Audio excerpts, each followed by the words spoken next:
জেলার ইউলাবাড়ি চা বাগান শ্রমিকদের কর্মবিরতি, বাগান মালিকের অনিয়ম এবং অব্যবস্থাপনার অভিযোগ তুলে এই কর্মবিরতি। শ্রমিকদের দাবি রয়েছে 2019 সাল থেকে পিএফ এর টাকা জমা হয়নি, বাগানের পরিচর্যাও ঠিকমতো হচ্ছে না, এতে চা গাছ ক্ষতিগ্রস্ত হচ্ছে বলেও অভিযোগ রয়েছে। বর্তমান মালিক রাকেশ সিং এর বিরুদ্ধে একাধিক অভিযোগ তুলে তার অধীনে আর কাজ করবেন না বলে দাবি করেন শ্রমিকরা। বিষয়টি ঘিরে এলাকায় উত্তেজনা ছড়িয়েছে।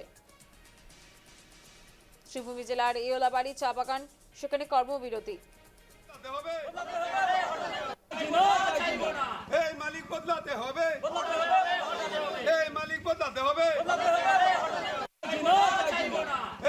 মনে করেন আমরা আজকে 6 বছর থেকে কোনো পিএফ টাকা জমা হন না।